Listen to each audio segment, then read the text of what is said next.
क्योंकि वो भी भूत का ही असर था, वो भाजपा का असर नहीं था, भाजपा में समाये हुए भूत का असर था।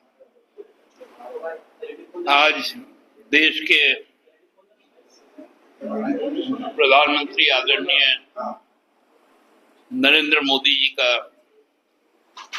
झारखंड में दौरा हुआ।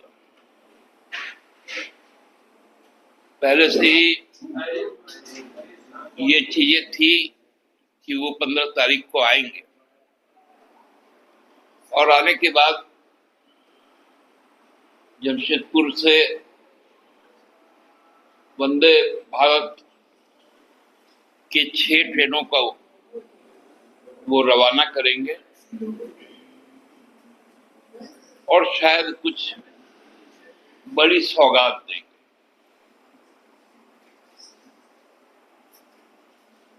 हम लोगों ने भी सोचा था और ये अपेक्षा की थी कि जो कथित 21,000 करोड़ का जो सौगात है वो शायद एक्स्ट्रा मिलेगा। जो हमारा बकाया है 1,36,000 करोड़ रुपए, कम से कम उसकी घोषणा कर देंगे।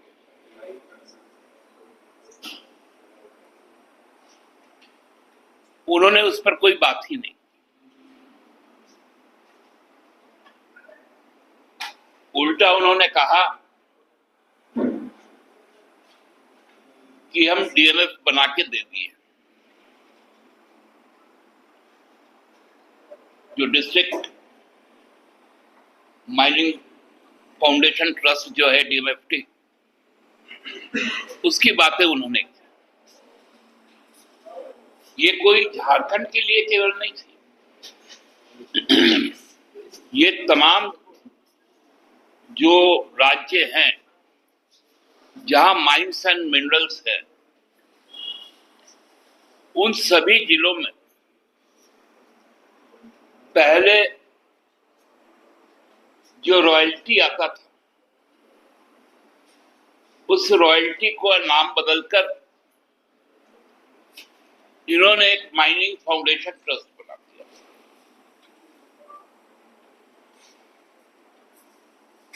ये कोई बहुत चमत्कार का चीज नहीं था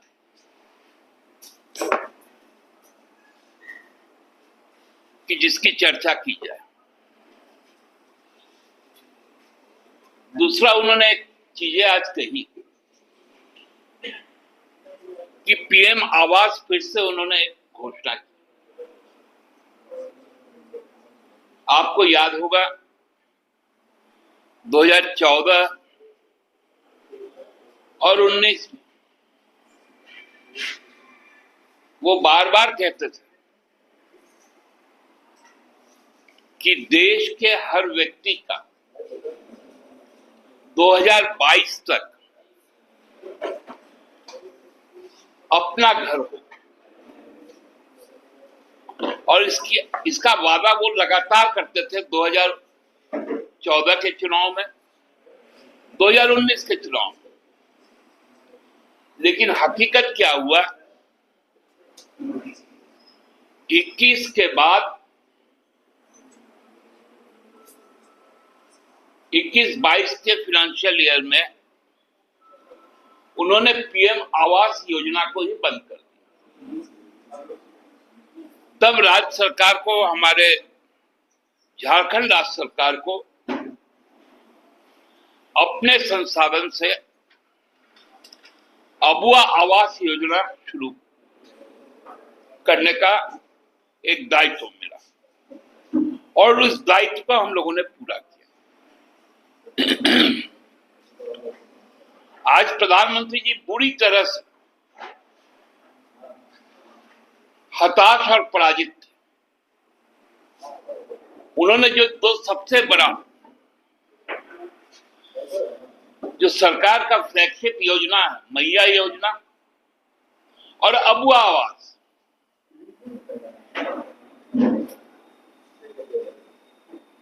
इसी पर चर्चा की। लेकिन संबोधन के शुरू में भगवान बिरसा के बाद जो प्रतीक पुरुष झारखंड का जो नाम लिया उन्होंने पोटो हो का लिया।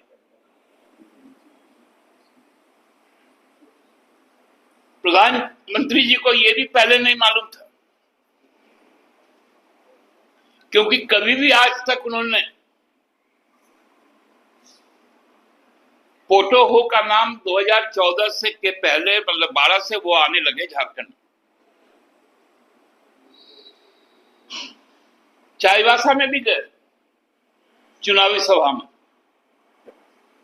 लेकिन चूंकि हेमंत सोरेन जी ने पोटो हो को सामने लाया, उनके नाम पर एक महत्वाकांक्षी योजना युवाओं के लिए शुरू की गई, पोटो हो ग्रामीण खेल योजना। तब उनको समझ में आया कि ये भी एक है। उसके पहले भाजपा के किसी लोगों को महान क्रांतिकारी शहीद पोटो हो का नाम नहीं मालूम था।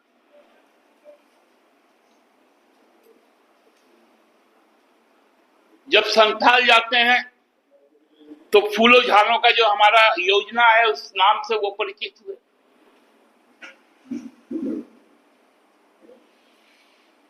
इनको झारखंड के प्रतीकों के विषय में जानकारी ही नहीं थी।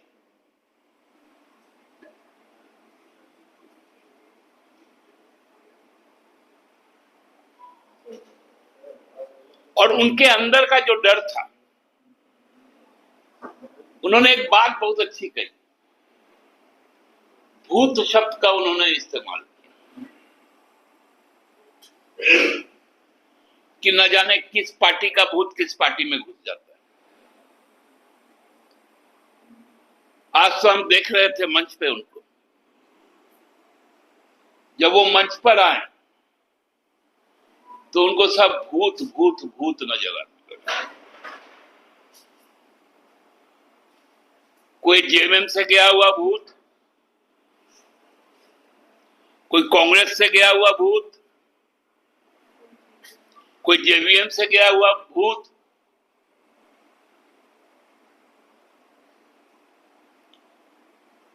इनको लगा कि यहां तो सभी भूत है,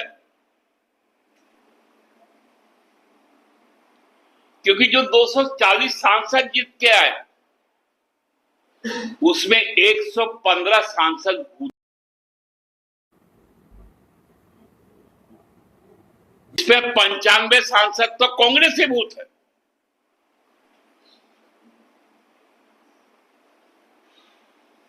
मणिपुर में जिसने आग लगाया असम के मुख्यमंत्री, वो भी भूत है।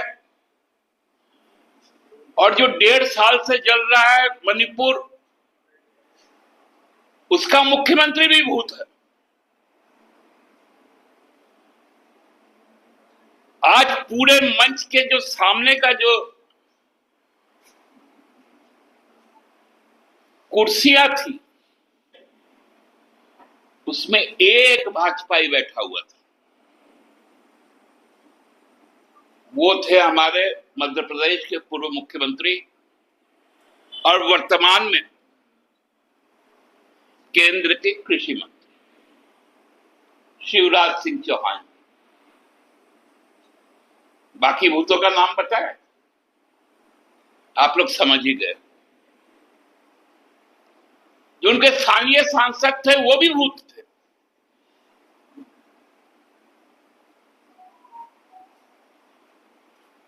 जो मंच का संचालन कर रही थी वो भी भूत है। लगा कि वह भूतों का एक पूरा जमावड़ा लगा हुआ है।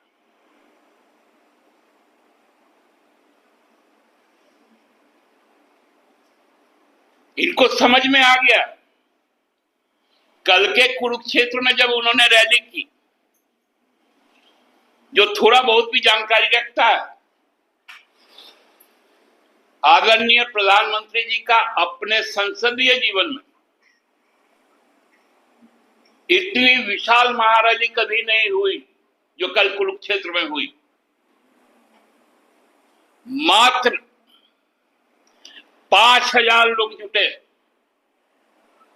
वो भी 23 विधानसभा के उम्मीदवारों के द्वारा। मतलब 4600 लोग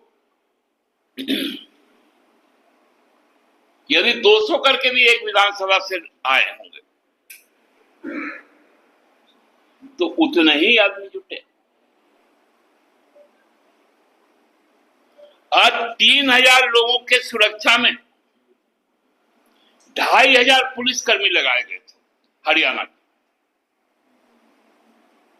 तो कल से ही उनका नींद उड़ा हुआ था,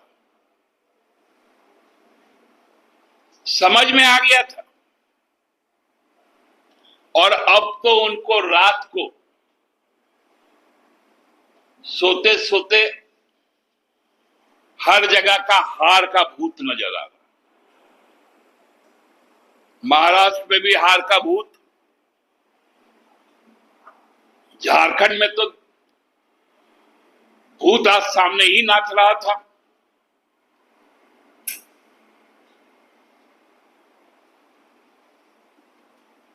कोई संदेश था क्या आज के रैली में?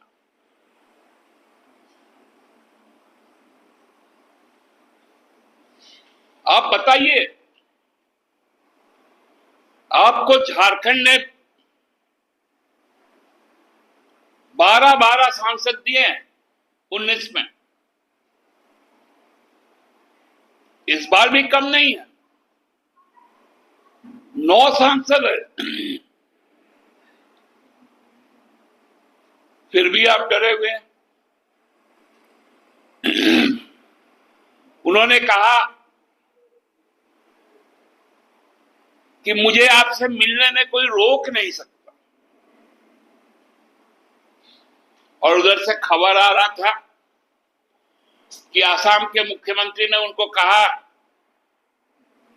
कि सर आइए, आज तक तो हम लोग इतना लोग देखे ही नहीं थे कभी।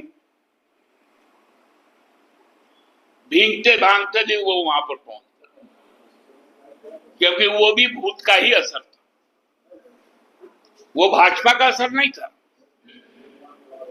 भाजपा में समाये हुए भूत का असर था।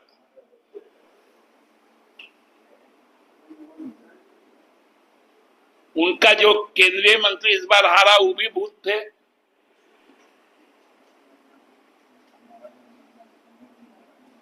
हमको तो लगता है कि झारखंड के साथ फिर से जो भाजपा का पुराना प्रहसन है वो फिर से किया गया। अब ट्रेन के कॉस्टिंग को सौगात में जोड़ दिया गया।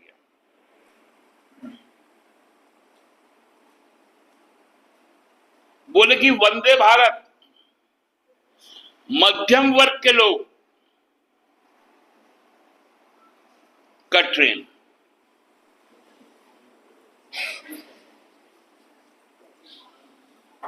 अरे 2500 3000 का यहां से कलकत्ता का किराया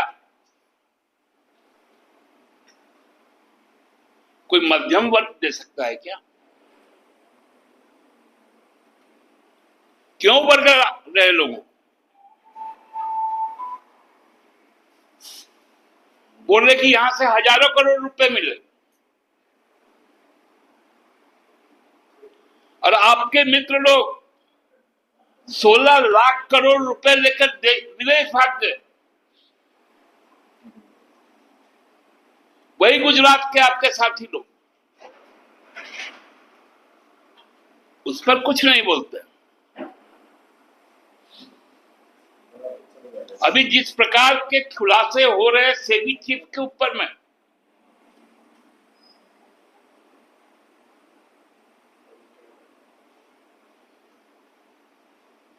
उस पर जेएमएम से इतना डर।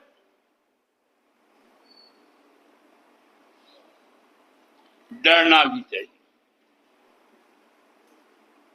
यथार्थ को जानना भी चाहिए।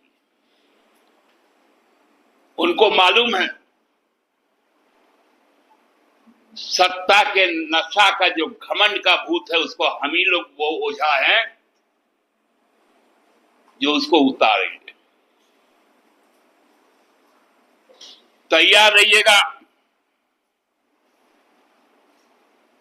आप रांची तक प्रधानमंत्री थे, सरकारी कार्यक्रमों तक। उसके बाद आपने जमशेदपुर में जाके चुनाव की शंखनाद किया। हम भाजपा को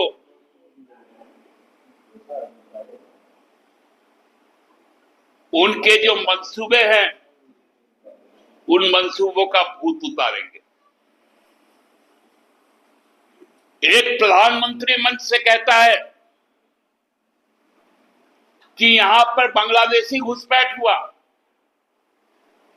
और सबसे गलत बयानी उन्होंने हाई कोर्ट को उद्धृत करते हुए कहा कि हाई कोर्ट ने एक इंडिपेंडेंट इंक्वायरी सेटअप कर दिया है। क्या यह डिक्टेशन है हाई कोर्ट के लिए? क्या यह कम गंभीर बात नहीं है कि न्यायपालिका को अब निर्देश दिया जा रहा है जो आज तक हाई कोर्ट ने नहीं कहा,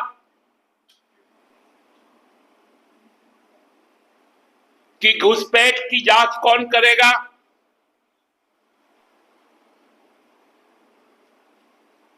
उन्होंने भारत सरकार के 2 एजेंसी को कहा था कि आप रिपोर्ट दीजिए। उसके एक एजेंसी ने कहा कि हम शपथ पत्र नहीं दे सकते, ये राष्ट्रीय सुरक्षा में चूक होगी।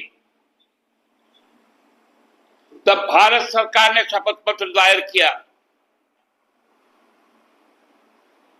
और प्रधानमंत्री जी बोल रहे बांग्लादेशी घुसपैठ है।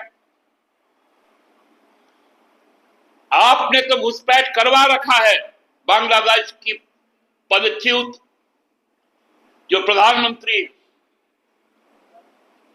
शेख हसीना जी को।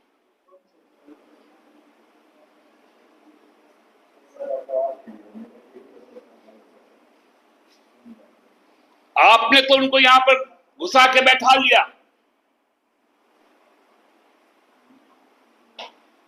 आप अदानी को घुसा दिए बांग्लादेश में, और आप कहते हैं यहां बांग्लादेशी घुसपैठ है। प्रधानमंत्री जी सबूत दीजिए।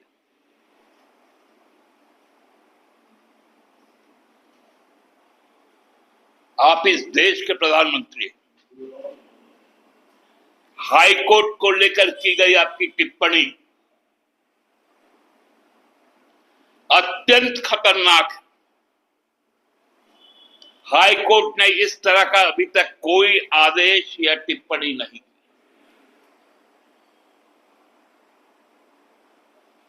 और इसके बाद यदि इस तरह से कोई चीजें होंगी तब सहज अंदाजा लगाया जा सकता है कि इस चुनाव की दिशा क्या हो। बहुत बहुत धन्यवाद। दादा, उन्होंने तो कहा कि सरकार कभी भी हमारी हम लोग जांच कराएंगे, आप लोगों ने भ्रष्टाचार किया। सरकार बनाएंगे तो अब तो सरकार चल रही है और चलेगी भी, और निश्चिंत रहें, जितना झारखंड आना हो जरूर झारखंड आए, लेकिन हर बार आज की तरह हेमंत सोरेन जी एक प्रधानमंत्री के तौर पर नरेंद्र मोदी जी का यहां पर वरण करेंगे, उनका स्वागत करेंगे। मुख्यमंत्री हेमंत सोरेन ही रहेंगे। चारों तरफ तो भूत है, ठीक है, लेकिन इस बार कितनी सीटें प्राप्त हो सकेंगी? सिंगल डिजिट में आएगी, मैं इतना आपको आश्वस्त करता हूं। बांग्लादेश वाले मुद्दे पे जो प्रधानमंत्री ने हाईकोर्ट का एफिडेविट का जिक्र किया, आपको लगता है कि गलत बयान उन्होंने कही है जो आप बोल रहे हैं? मैं तो कहता हूं कि हाईकोर्ट का आज तक का कोई टिप्पणी या कोई निर्देश नहीं आया। अभी तो उस एफिडेविट को स्वीकार तक नहीं किया गया। वो तो मंगलवार को हिस्सा उस पर बहस होगी। तो प्रधानमंत्री जी कैसे बताते हैं कि हाईकोर्ट ने ये आदेश पारित कर दिया? एक हाई पावर इंडिपेंडेंट जांच एजेंसी। ये क्या गंभीर कम है? बहुत गंभीर बात है। एक प्रधानमंत्री कतई ऐसा नहीं कर सकता कि सीधे न्यायपालिका में हस्तक्षेप किया। एक आगे भी चंपई स्वयं को लेकर भी उन्होंने बात कही कि चंपई स्वयं का अपमान हुआ है। देखिए, अब उनके लिए बोलने का क्या है। उन्होंने कहा कि हम देश के राष्ट्रपति पद पर हमने एक आदिवासी महिला को बैठा। हम सबने देखा कि बैठा है तो आप बैठा है। संसद की वो एक पिलर है। जब नया संसद भवन का उद्घाटन हो रहा था तो वो कहां बैठी थी? जो इतना भव्य राम मंदिर का आप सब कर रहे थे, दलित प्रधानमंत्री राष्ट्रपति था तो अपने भूमि पूजन किया था संसद का, उनको नहीं बुलाया। उद्घाटन आदिवासी महिला, उनको नहीं बुलाया। हमने देखा ना भारत रत्न में जब आदरणीय आडवाणी जी को उनके घर पर जाकर सम्मानित किया गया तो दोनों हाथ बांधकर हमारी राष्ट्रपति महोदया खड़ी थी और प्रधानमंत्री जी पैर पे पैर चढ़ाकर बैठकर हाथ दिखाकर हंस रहे थे। इससे ज्यादा और अपमान क्या हो सकता है?